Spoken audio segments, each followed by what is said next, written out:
Hey everybody, this is chapter 4 of F.R. Hansen's Breakdown of Capitalism, a history of the idea in Western Marxism, 1883 to 1983. Let's see. Let's see if I can get to this page in a timely fashion. Come on. I'm also recording this outside, so there might be noises. You might hear people screaming and goofing off, and that's okay. We can live with that.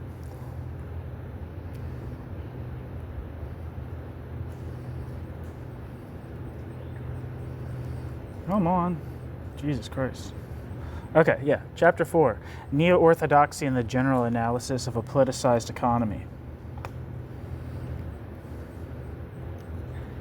Quote, capitalism can only become imperialism at a definite and very high stage in capitalism's development when certain of capitalism's fundamental attributes began to be transformed into their opposites, end quote. Lenin, Imperialism.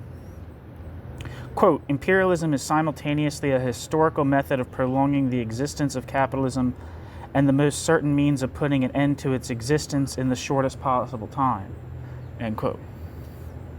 Luxembourg, Accumulation of Capital. In the first decade of the 20th century, the Second International began to crumble. Simultaneously, the downside of the business cycle reappeared with the slump of 1905. In comparison to the long and deep depressions of the last quarter of the 19th century, the brief and shallow recession of 1905 did not present a challenge to the static economic models that emerged in the debates of the Second International. Bernstein and Kautsky continued to draw on empirical data largely limited to Britain and Germany. Their parochial political interests restricted their theoretical pursuits. The first theoretical attempt to rethink Marx's Capital on an international scale after the Great Depression came from Rudolf Hilferding in his book Finance Capital, published in 1910. As an SPD organizer, Hilferding worked closely with Bauer, Kautsky, and Babel, but rejected their theoretical views. Hilferding moved the debates of the Second International beyond the boundaries set by Bernstein and Kautsky in their War of Statistics, and beyond their positivist interpretation of the concept of laws, of quote laws. Hilferding's first attack against positivist interpretations of Marx's Capital was directed at Böhm-Bawerk and the marginalist theories. Hilferding's Böhm-Bawerk's criticism of Marx, which is on this channel, I believe, a highly lucid and closely argued work on the labor theory of value, was originally published in 1904 as part of Marx Studien.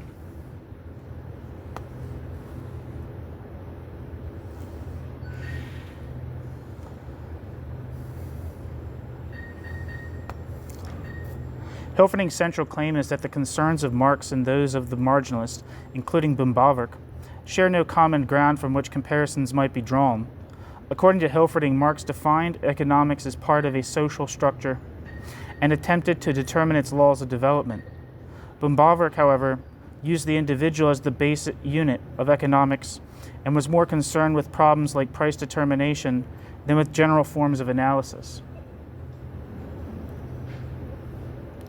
Hilferding criticizes the marginalists for their ahistorical view of capitalism, for their neglect of the, quote, social determinateness, and quote, of the relations of production, and for their empiricist definition of economics,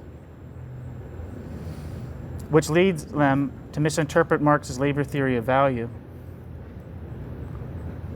The object of Marx's studies and of political economy, Hilferding argues, is not the determination of price, but the, quote, social aspect of the commodity, of the good, insofar as it is a symbol of social interconnection, end quote. Hilferding. Böhm-Bawerk's criticism of Marx. In Hilferding's writings, political economy as a specific social science is partially retrieved from the purely economic and empirical considerations that mark the works of the revisionist, the marginalist, and the orthodox Marxist who followed Kautsky's lead. New section, Finance Capital, Reinstating the Dialectic. Hilferding's critique of Bumbawerk was followed by the publication of Finance Capital in 1910. Finance Capital was the most important work in Marxist economic theory to appear during the immediate pre-war period and gained wide attention in Europe. Unlike Kautsky, who had attempted to apply the economic concepts of Marx's Capital to specific geographic regions, Hilferding worked on an international scale and attempted to adjust the conclusions of Marx's Capital to what was perceived to be a new capitalism, characterized by the emergence of banker control, increased monopolization, and growing state regulation of the economy. Finance capitalism is defined as a specific phase of capitalist development, which Hilferding believed was anticipated by Marx, but which requires a modification of the general laws of capitalist development outlined in Marx's Capital. Finance capitalism is characterized by three tendencies: the increasing control of banks over industry through their financing of capital investment, the increasing centralization and concentration of capital, and the increasing centralization of finance. As the rising organic composition of capital lengthens the turnover time of capital and decreases the ability of capitalists to respond to short-term changes, capital becomes increasingly dependent on credit. Banks in turn protect their interests by encouraging the formation of cartels and trusts. In addition, the growing size of industrial enterprises and their investments requires larger and more centralized banks to provide adequate credit, thereby increasing the tendency towards the concentration and centralization of finance. These changes require a dramatic increase in the power of the state and the level of state intervention in the economy. The elimination of internal competition leads to the demand for tariff protections against external competition to protect monopoly pricing. The state must have sufficient political and military power to secure suitable treaties and protect monopoly interests abroad. Moreover, the state must be prepared to, quote, transform the whole world into a sphere of investment for the state's own finance capital, end quote, and to, quote, pursue an expansionist policy and the annexation of new colonies, end quote. Hilferding. The principal cause behind imperialism, Hilferding argued against Luxembourg, is higher profits, not a shortage of profits.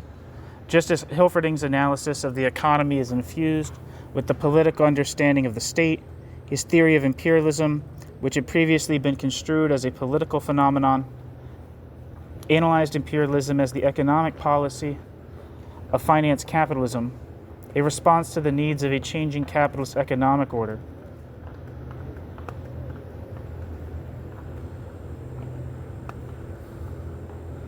Hilferding refuted Bernstein's claim that the organization and regulation of capitalism through cartels and trusts would put an end to the business cycle.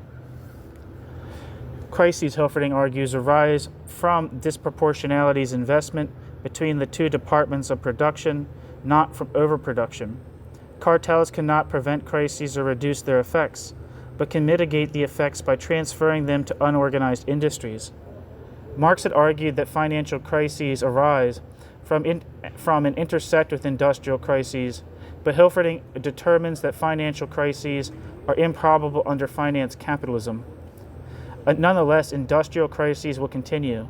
The idea that cartels will end crises, quote, ignores completely the internal nature of the crises, end quote.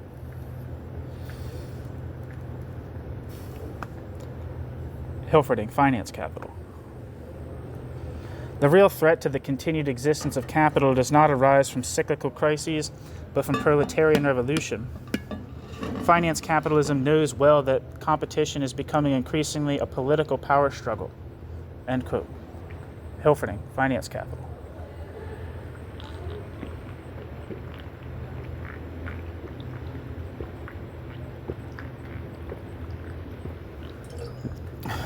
Ideologically, finance capitalism is justified through a, quote, extraordinary perversion of the national idea, end quote, and through racial ideologies which support the requirement for pure imperial expansion. The proletariat must oppose imperialist policy, quote, for only then will the proletariat become the beneficiary of the collapse to which it must lead, a collapse which will be political and social, not economic, end quote, Hilferding. But class antagonisms unavoidably increase as centralization grows. As an ever smaller number of capitalists face an ever-growing number of the economically dependent, class relations become more explicit. Eventually, antagonisms build to the point of revolution. The proletariat takes control over the state and therefore over the economy. Capitalism will end when, quote, in the violent clash of these hostile interests, the dictatorship of the magnates of capital will finally be transformed into the dictatorship of the proletariat, end quote. Hilferding, Finance Capital. With this argument, Hilferding restored the dialectic between the conditions of capitalism and the historical agency of the proletariat that had been lost in the revisionism and fatalism of the Second International. Simultaneously, Hilferding marginalized the concept of mechanical collapse that had been set in play by Bernstein. The concept of finance capitalism as a new economic order and the level of inquiry required by its international application continued to push Hilferding away from the purely empirical forms of analysis that he had already denounced in his earlier works and towards a general analysis of the development of capitalism. This theoretical movement redefined the relationship between the laws and contradictions of capitalism and became the dominant approach of Marxist theories during the World War I era.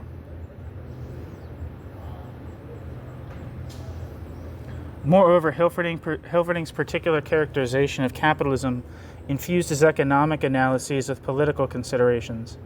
In his works, economic and political theory are merged in a way which far exceeds Bernstein's discussion of democratic institutions as a factor in economic change or Kautsky's discussions of imperialism as an economic force.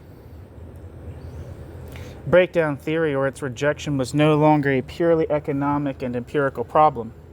Hilferding's refusal to treat it as such in Finance Capital arose from his perception of a changing capitalist reality and foreshadowed the direction that Marxist theory was soon to take in the writings of Lenin and Luxemburg.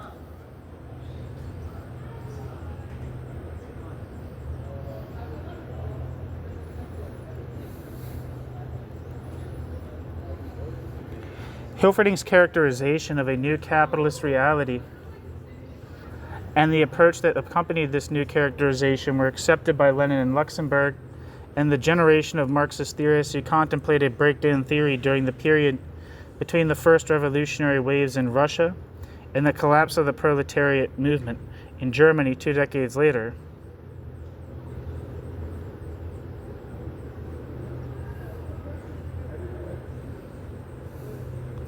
Like Hilferding, Lenin and Luxemburg sought a correspondence between the laws of capitalism and its material development, but resisted the crude empirical correlations utilized by Bernstein and Kautsky. As the level of state intervention in the economy became more and more apparent with the spread of imperialism and the approach of World War I, Lenin and Luxemburg increasingly infused their economic analyses with political considerations. Forced by their perception of a new relationship between the economic structure and the political superstructure of capitalism, but they went far beyond Hilferding in their attempts to find solutions to the seeming impenetrability of finance capitalism. These attempts led them to reconsideration of the role of class struggle and in the development of capitalism, and to a reevaluation of the nature of ideology in the context of a new capitalist order. By the end of their generation, the assumption of the primacy of economic forces still dominated Marxist thought and breakdown theory, but in a far different form than the mechanistic assumptions that had been the accepted common ground of revisionists and orthodox Marxists during the era of the Second International.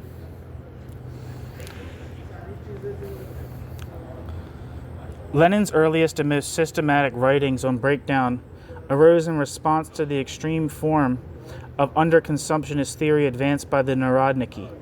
He had considerable influence in socialist circles in the 1890s.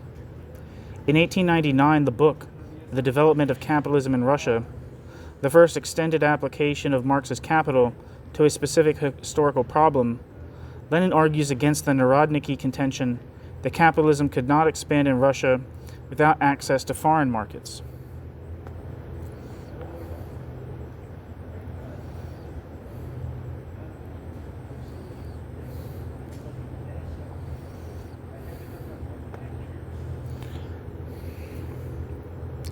However, Lenin simultaneously rejects Tugen-Baranovsky's claim that unlimited capitalist expansion is possible in a closed but proportionate economy. In an essay written in 1908, after the prosperity of the recovery had been broken by the new slump in the United States and Europe, Lenin refuted the revisionist position on crises and breakdown. Quote, "The position of revisionism was even worse as regards the theory of crises and theory of collapse. Only for a very short time could people, and then only the most short-sighted, think of refashioning the foundations of Marx's theory under the influence of a few years of industrial boom and prosperity. Reality soon made it clear to the revisionists that crises were not a thing of the past. Prosperity was followed by a crisis. The forms, the sequence, the picture of particular crises changed, but crises remained an inevitable component of the capitalist system." End quote. Lenin, Marxism and Revisionism. But Lenin also rejects the purely mechanistic notion of collapse that had originally encountered and disputed in his debates with the Narodniki and in the controversies of the Second International. The growth of cartels will not put an end to crises or cause mechanical economic collapse, he determines, but will accentuate class divisions and provide the context for political action. While uniting production, the cartels and trusts at the same time, and in a way that was obvious to all, aggravated the anarchy of production, the insecurity of existence of the proletariat, and the oppression of capital, thereby intensifying class antagonism to an unprecedented degree. That capitalism is heading for a breakdown in the sense of both individual political and economic crises, and of the complete collapse of the entire capitalist system, has been made particularly clear, and on a particularly large scale, precisely by the new giant trusts. End quote.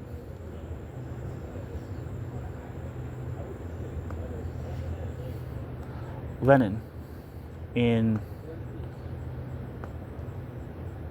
Marxism and Revisionism.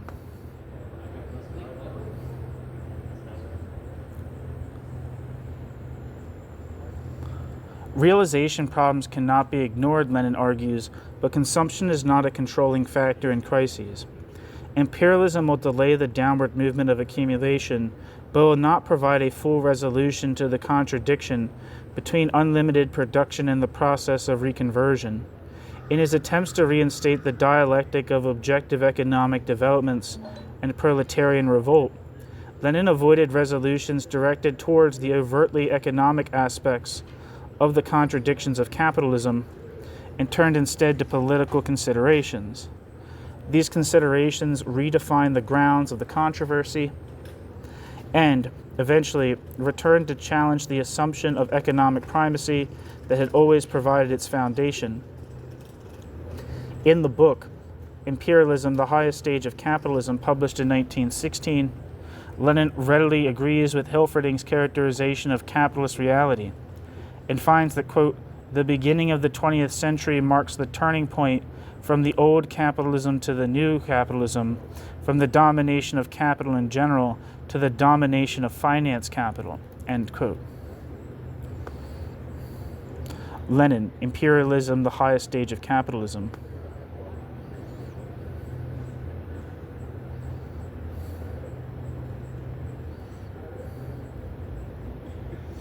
According to Lenin, the, quote, "new capitalism," end quote, is characterized by the monopolization of capital, the subsequent socialization of production, and the emergence of imperialist policies as an integral part of the economic order. Lenin argues that the, quote, new capitalism, end quote, is a modification of competitive capitalism intended to compensate for its contradictory and destructive elements. But it is not, he contends, immune to crises and breakdown. Rather, Lenin describes the, quote, new capitalism, end quote, as, quote, a shell which is no longer suitable for its contents, a shell which must inevitably begin to decay if its destruction be delayed by artificial means, a shell which may continue in a state of decay for a fairly long period, but which will inevitably be removed. End quote, Lenin. Imperialism, the highest stage of capitalism. But despite this pronouncement, the end of capitalism in Lenin's imperialism appears only through this formulation as a phenomenon that is unavoidable but virtually unimaginable apart from Lenin's anticipation of social revolution.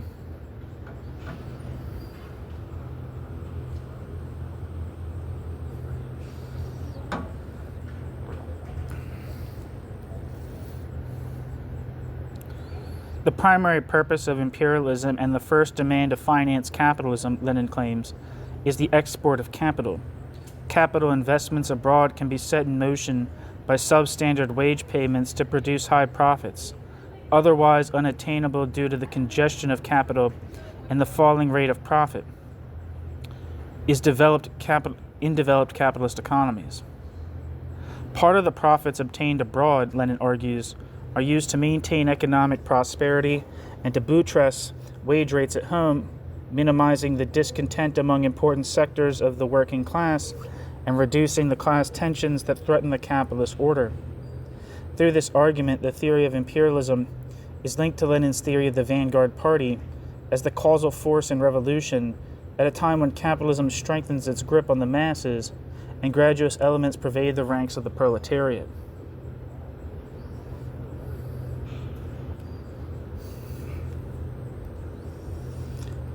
The theory of the vanguard party contains Lenin's most explicit statement on the interaction between structure and superstructure. At the deepest levels of capitalism's economic development, the, quote, new capitalism, end quote, he argues, is directly linked to problems of consciousness and ideology, and subject to understanding only through the critique of capitalism generated by professional revolutionaries who are distanced from its direct influence on those involved in the production process. Through the efforts of the vanguard party, the proletariat can be organized and directed towards the realization of its true class interests.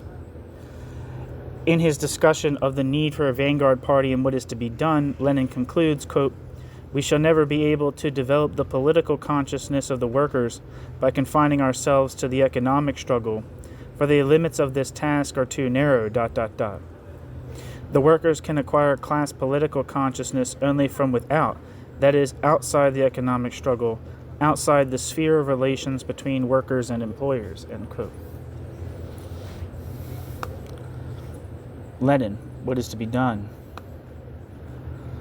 According to Lenin, the contradictions of finance capitalism, supported by the political institutions of imperialism and government intervention, require and generate a political response, not an economic resolution. And the political response, Lenin indicates, comes only through the mechanisms of critique and an understanding of the particular forms of reification that arise with the emergence of a new relationship between the economic structure and the political and ideological superstructure. As a new economic order, finance capitalism demands a series of theoretical elaborations and an understanding of the relationship between the laws and conditions of capitalism that would go beyond the crude empiricism and positivism of the orthodox works. A few years before Lenin wrote Imperialism, he studied Hegel and renounced positivist epistemologies in Materialism and Imperial Criticism, published in 1908. Lenin recognized the significance of the revisionist turn to Neo-Kantian epistemologies and their rejection of the dialectic. But Lenin's influence in the West was circumscribed by political schisms in Europe and the United States after the Russian Revolution, and later by the waves of anti-Sovietism that swept through Western Marxism, Lenin's critique of positivism, his analysis of capitalism, and his restoration of the dialectic were overshadowed by his writings on state and political organization. Luxemburg was adopted as the authority on accumulation and crisis, and it was her conception of capitalist development rather than Hilferding's or Lenin's that captured Western Marxism. And again, it's hard to say, what the hell, Western Marxism is a very vague term.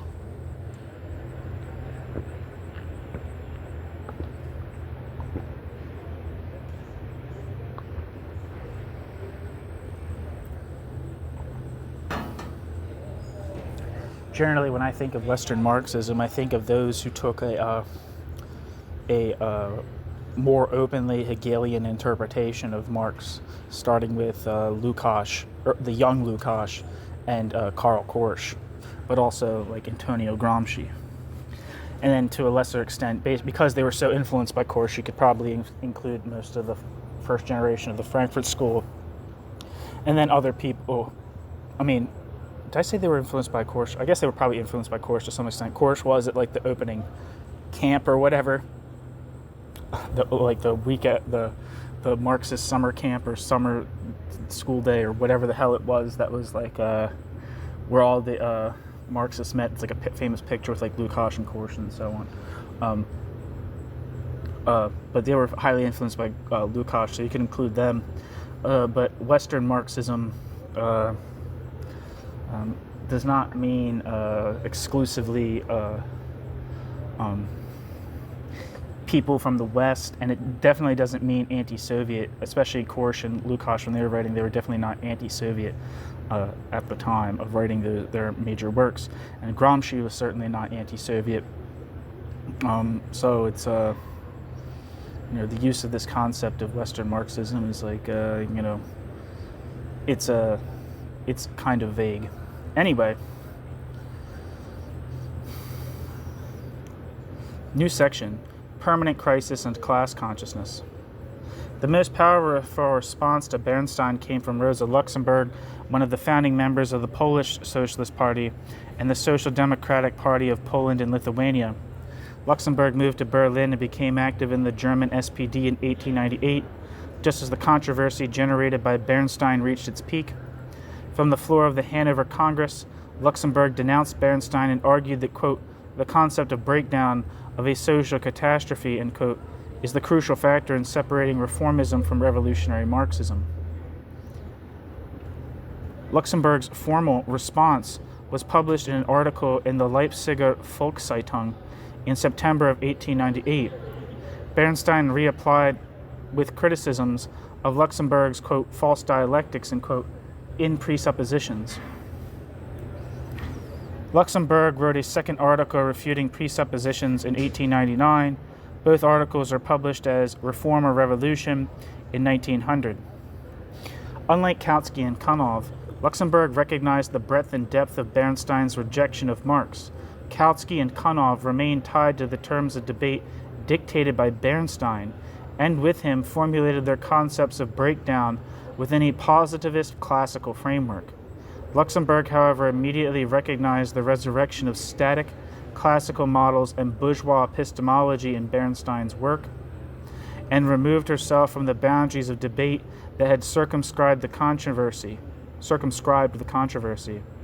Bernstein's, quote, vulgar bourgeois economics, end quote, Luxemburg argues, produced a, quote, theory of standing still in the socialist movement built with the aid of vulgar economy on a theory of capitalist standstill, end quote.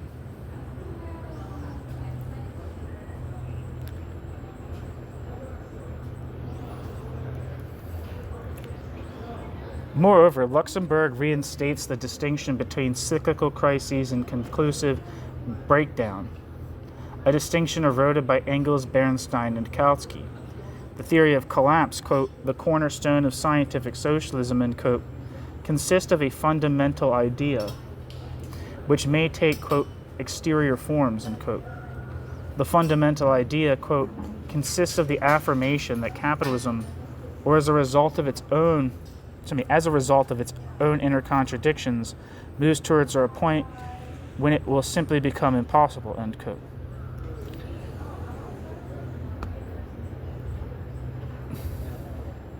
Luxemburg, Reform or Revolution. The, quote, exterior forms, end quote, which include the particular form that collapse may assume in cyclical crises, must be carefully distinguished from fundamental inevitable breakdown in the accumulation process.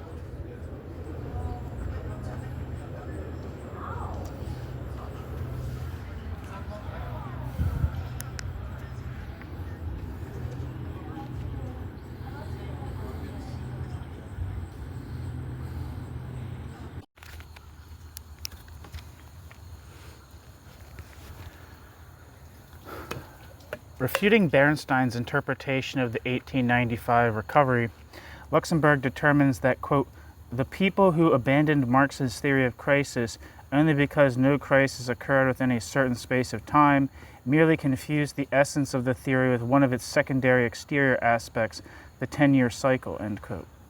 Luxemburg.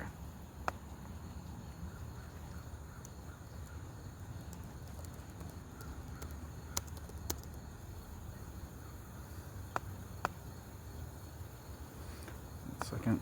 I gotta get back to the footnotes.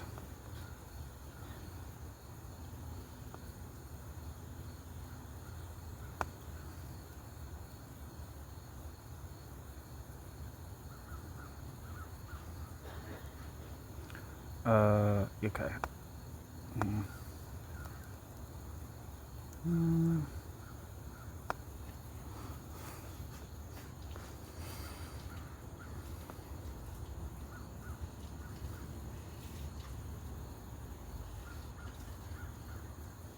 Yeah, and that quote is from Reform or Revolution. The elongation of the cycle noted by Engels and interpreted as a sign of a new non-cyclical capitalism is not, according to Luxemburg, of consequence, since the schedule of crises and the decennial pattern that characterized mid-19th century capitalism, quote, was purely an exterior fact, a matter of chance, end quote. Luxemburg, Reform or Revolution.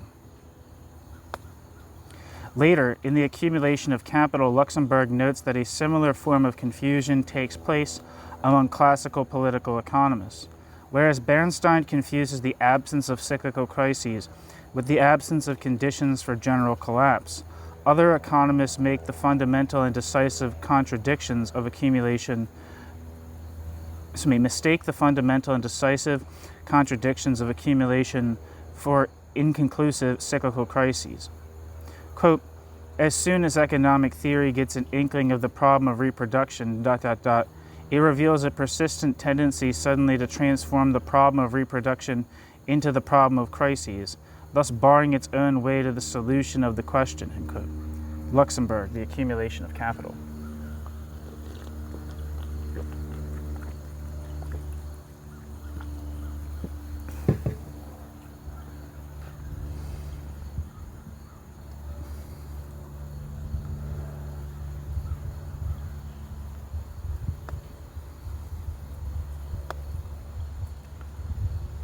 Luxemburg argues against Bernstein's claim that the expansion of the credit system and the growth of cartels and trusts will attenuate the problems of reproduction and the anarchy of the capitalist production. Instead, quote, they appear to be an instrument of greater anarchy, end quote, and, quote, accelerate the coming of a great decline of capitalism, end quote.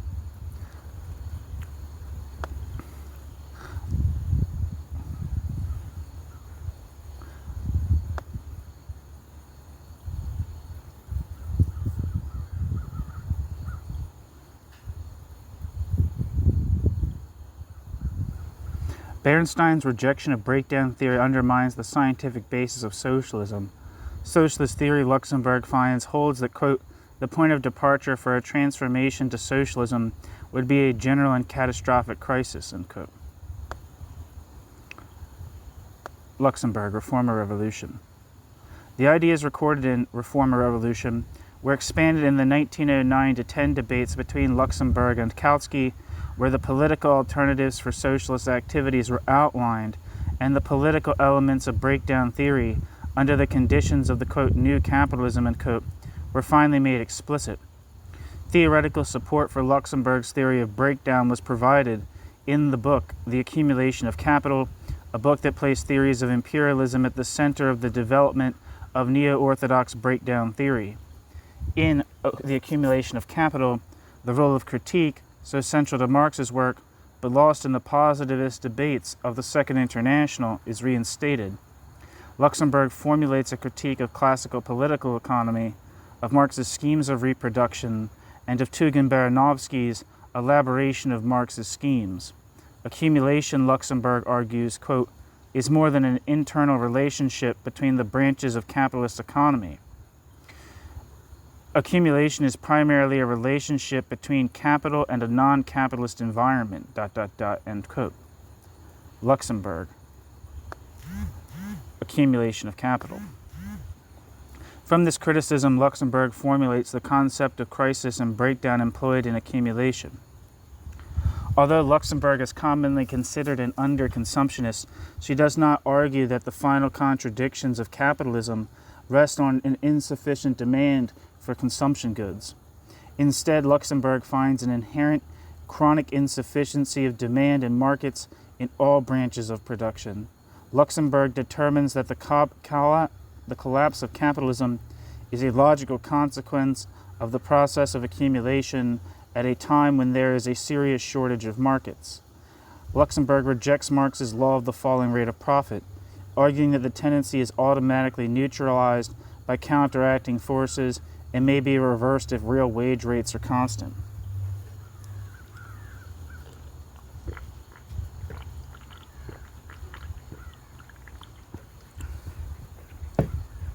The main contention of Luxemburg's book is that accumulation can continue only so long as non-capitalist markets are available to absorb economic surplus and ensure the expansion necessary for continued accumulation.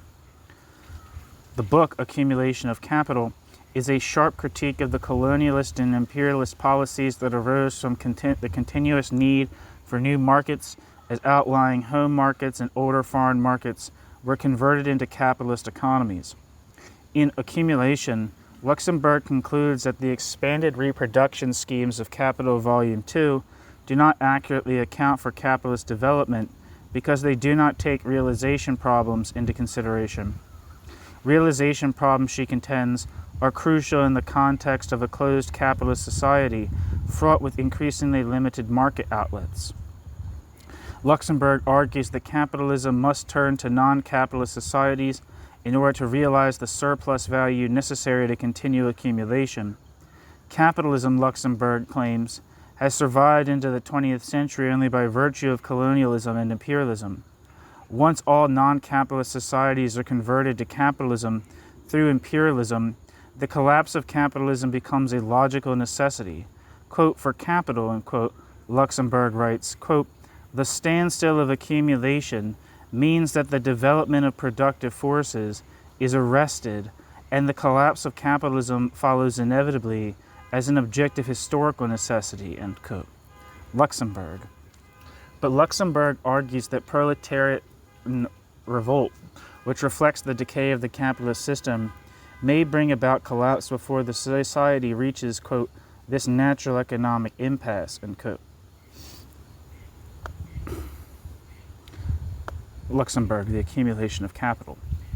The financial and military investments required by imperialism combined with domestic stagnation until, quote, after a certain stage the conditions for the accumulation of capital, both at home and abroad, turn into their very opposites. They become conditions for the decline of capitalism, end quote. Luxemburg, the accumulation of capital.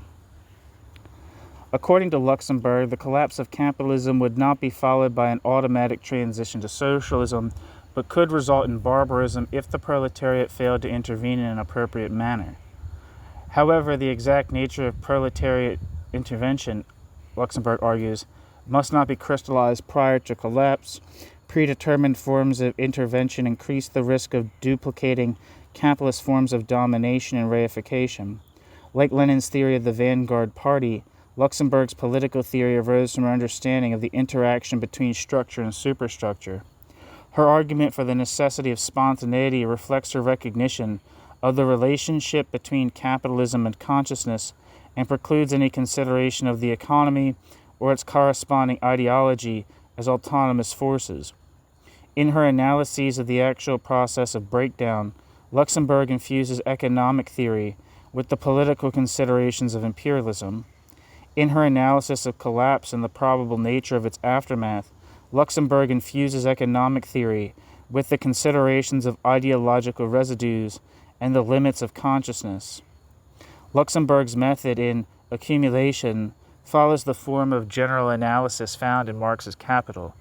The bulk of her study is a critique of earlier theories of accumulation, beginning with the classical political economists and including Marx and the revisionists. Luxemburg's theoretical work takes place within this context of critique and appears sporadically throughout the text. Whereas the critique ends, Luxemburg does not move into a predominantly theoretical discussion, but intersperses generalizations and theoretical elaborations with a series of historical accounts of imperialism and colonialism. Theoretical and reflexive statements concerning the relationship between these elaborations and their objects emerge and then disappear again into a narrative history of the British economy. Despite her consistent rejection of the crude positivism of Bernstein, Luxemburg never locates an epistemology that would serve to support her theoretical claims or to describe the nature of the relationship between the laws of capitalism and its material conditions. However, Luxemburg's theory of breakdown, with its mechanistic formulation of collapse, its full-fledged analysis of imperialism, its focus on realization problems, and its references to spontaneous forms of revolt, ultimately wielded greater influence in the development of Western Marxist theories of breakdown than Hilferding's and Lenin's more theoretically complex and more politically demanding analyses of capitalist development.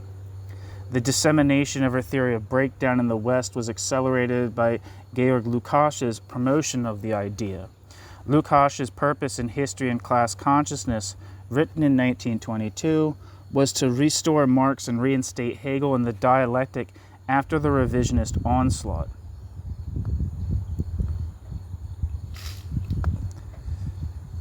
More so than Lenin or Luxemburg, Lukács recognized the political consequences of Bernstein's rejection of the Hegelian dialectic, the turn to positivism and the central role of crisis theory in this epistemological shift, and the nexus between revisionism and classical political economy. Following Marx's theories of surplus value, Lukács notes that Ricardo's methods and concepts precluded the idea of inevitable crises in capitalism. Bernstein's revisionism is a, quote, theoretical relapse into the methodology of vulgar economics, end quote, but with an important political difference. The denial of crises and contradiction becomes a self-conscious political act in Bernstein's hands. Quote, what was good faith in Ricardo became a consciously misleading apologia for bourgeois society in the writing of the vulgar economists. The vulgar Marxists arrived at the same results by seeking either the thoroughgoing elimination of dialectics from proletarian science, or at best its, quote, critical, unquote, refinement, end quote. Lukács. Bernstein's self-serving empiricism allows him to, quote, stand, quote, firmly on the facts, end quote, so as to be able to ignore the general trends, end quote, toward contradiction and decline in the system. The rejection of the dialectic is a necessary prerequisite for Bernstein's, quote, theory of, quote, evolution, end quote, without revolution, end quote. The first political requirement of opportunistic social democracy. The revisionist installation of immutable evolutionary laws, Lukács argues, promotes a return to Kantian ethical imperatives as the only basis for socialism. Lenin's The State and Revolution and Luxemburg's The Accumulation of Capital reversed this trend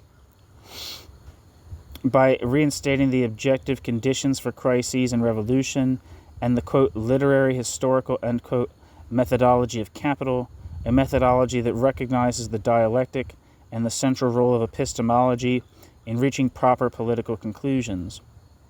Although in Lukács's claim to follow Luxemburg's theory of breakdown in history and class consciousness, his interpretation of Luxemburg mutes the more deterministic and mechanical aspects of her theory and emphasizes the role of proletariat revolution to the point that a significant different theory appears.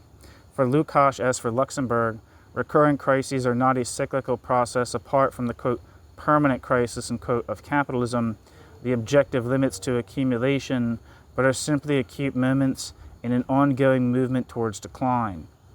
The, quote, permanent crisis, unquote, does not become fully realized in the actual cessation of accumulation, a situation which Lukács finds, quote, empirically still remote, end quote, but is revealed by forced changes in capitalism itself, the intensification of colonization, the struggle for markets and materials, inter-imperialist rivalries and wars. But for Lukács, the development is non-linear. Quote, for dialectical trends do not constitute an infinite progression that gradually nears its goal in a series of quantitative stages. They are rather expressed in terms of an unbroken qualitative revolution in the structure of society, end quote. Lukács. These changes, however, quote, simply hasten the course of events that destroy it, end quote. Lukács. The, quote, course of events, end quote, is the deepening crisis in accumulation and the rise of proletarian class consciousness driven by crisis. The expansionary capitalism of the 19th century made it possible to mask the contradictions of the system. The reality of world economic crisis, a unified and coherent phenomenon, was concealed by the appearance of disparate events in different branches of industry and different countries occurring at different times. With the end of expansion and the beginning of general decline, marked by the rise of imperialism, the underlying unity of apparently diverse aspects of crisis becomes comprehensible to the bourgeoisie and proletariat alike. The bourgeoisie responds with the acceptance of regulation, and economic planning is necessary to preserve the system. This acceptance, however, creates an ideological crisis, quote, an unfailing sign of decay, end quote, as liberal free market values and the preeminence of the bourgeoisie are shown to be bankrupt.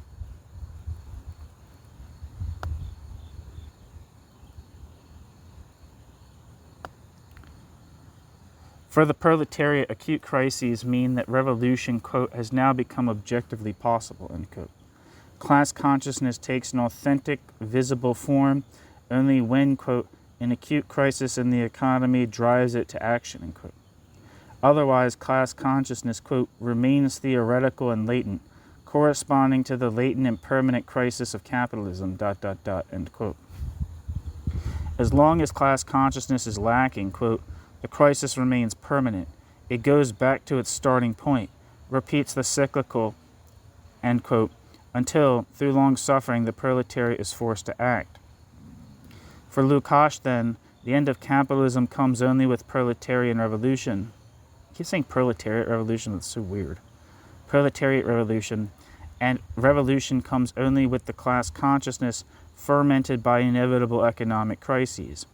The central role of class consciousness moves Lukács to the detailed discussion of reification and ideology that comprises most of the book and becomes the central point for Lukács' influence on later generations of Marxists in the West.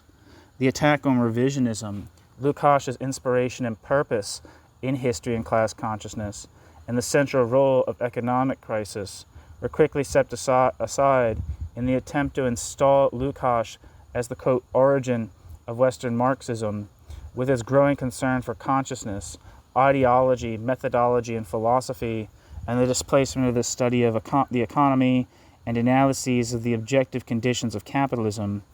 Despite his neo-orthodox position on the end of capitalism, Lukács' works provided the foundations for the emerging anti-orthodox theories of collapse that dominated Western breakdown theories in the next generation.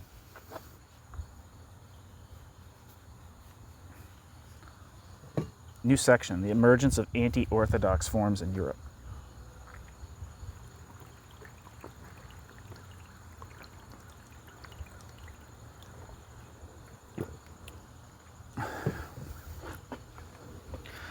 Within a year of Luxemburg's death in 1919, the social, institutional, and theoretical conditions that had supported the attempt to combine theories of mechanical breakdown with theories of class conflict came to an end.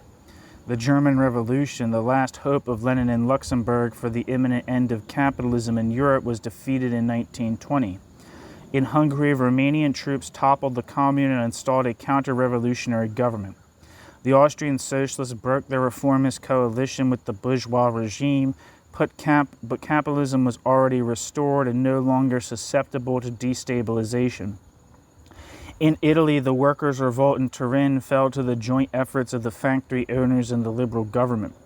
What had appeared to be a massive proletariat move toward power in Europe collapsed into a series of brief and unsuccessful incidents long before the Russian Revolution was safely secured and able to influence revolutionary efforts in other countries. The Third International, established in Moscow in 1919, did not clear its own organizational grounds until the Second Congress of July 1920, after the revolutionary wave had already passed through Europe. Capitalism and the bourgeois governments which are so closely entangled in its fate had survived the war and the revolutions that followed in its wake. The Soviet Union itself was devastated by the war and by civil war, cut off from Europe by the imperialist blockade, and untouched by the aid that restored the economies of the continent. When Lenin's role as an effective leader ended in 1923, the realities of October 1917 and the impact of the theoretical contributions associated with that time were gone. Western Marxism, isolated from intellectual life in the Soviet Union, developed without knowledge of the long debates about crisis theory and the development of capitalism that preoccupied Soviet scholars. Footnote, see Richard Day's book, The Quote Crisis and the Quote Crash, Soviet Studies of the West, 1917 to 1939.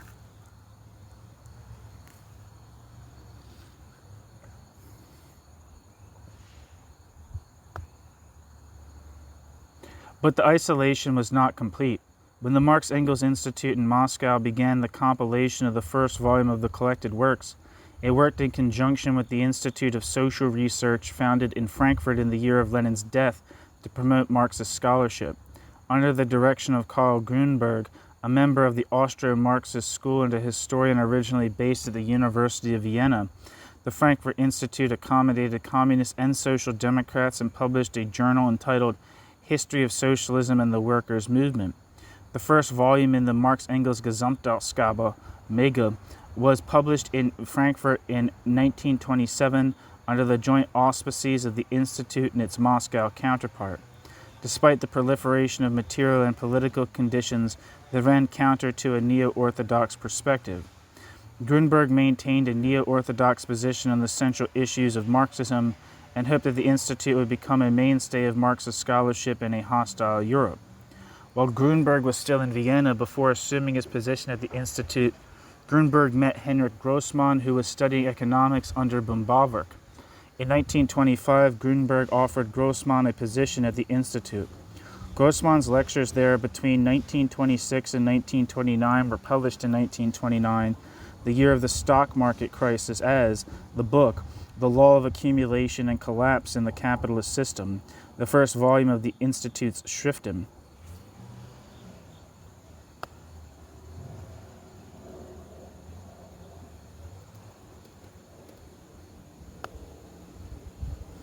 Grossmann claimed a strict orthodox adherence to Marx's economic theories and adopted Marx's method of moving from abstract conceptualizations to concrete explanations.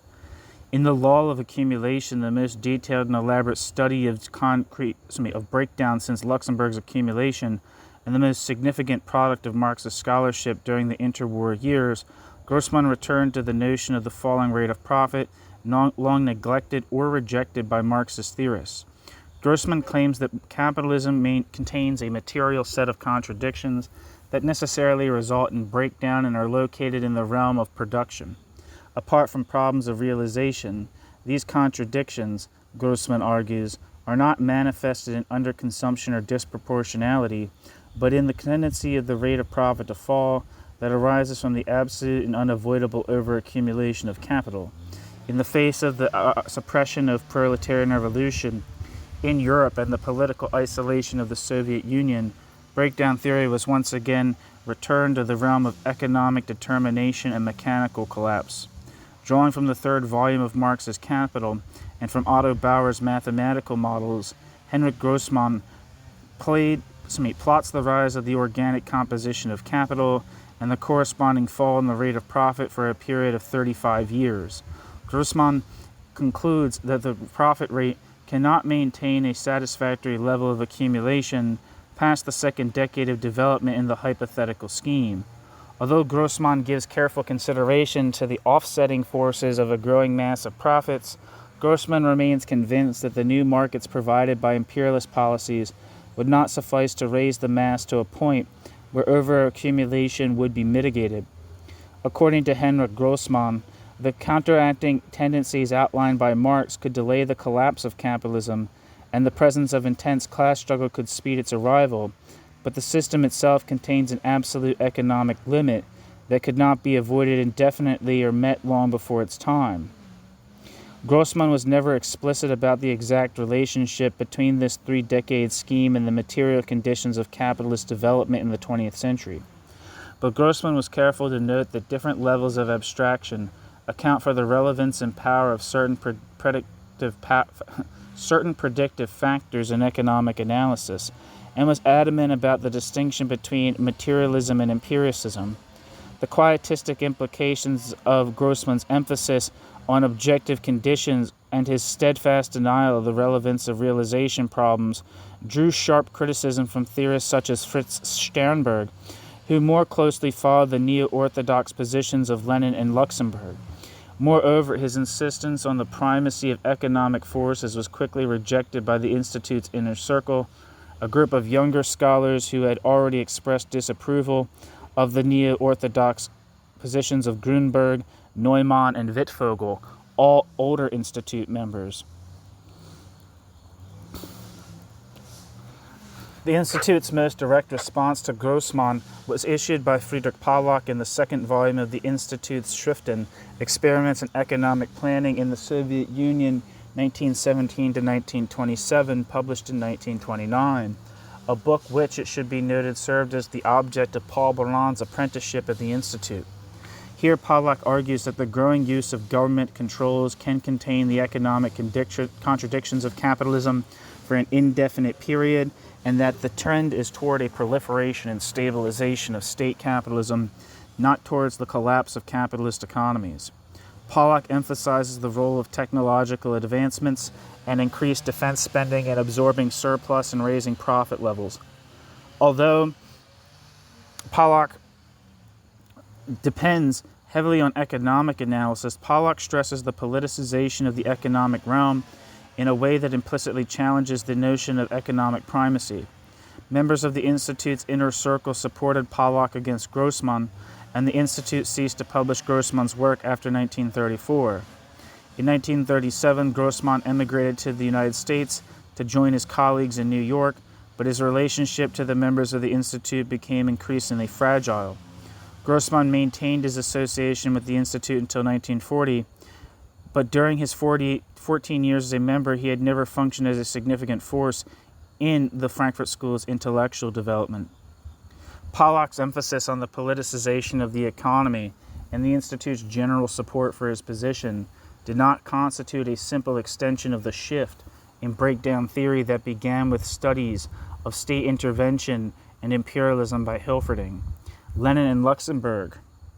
The politicization of breakdown theory and the work of these earlier writers retained the essential elements of the concept of economic primacy. The realm of the economic was infused with political considerations, and breakdown theory was necessarily modified by this infusion, but it remained a fundamentally economic problem.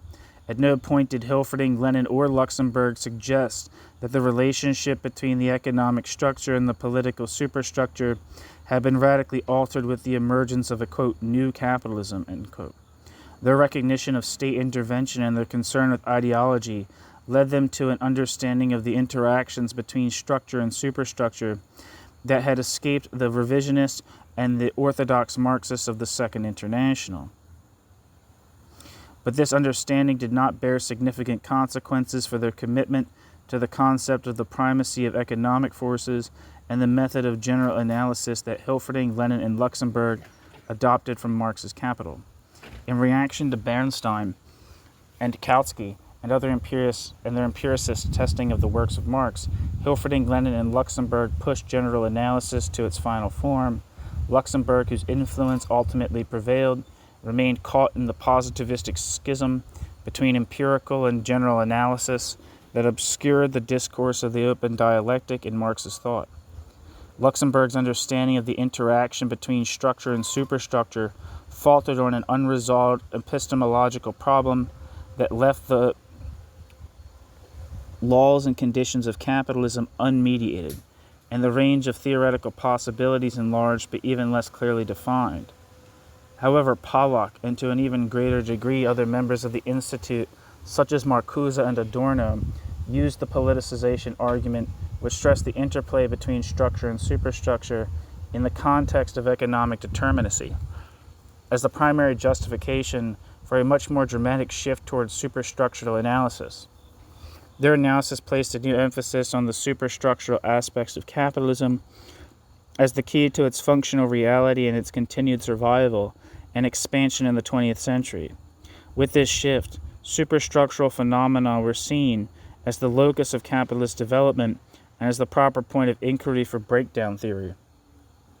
The concept of breakdown, where it survived at all in this new theoretical context, survived in an anti-orthodox form, radically different from the earlier neo-orthodox theories, with the economic origins of the concept buried far beneath new political and ideological definitions.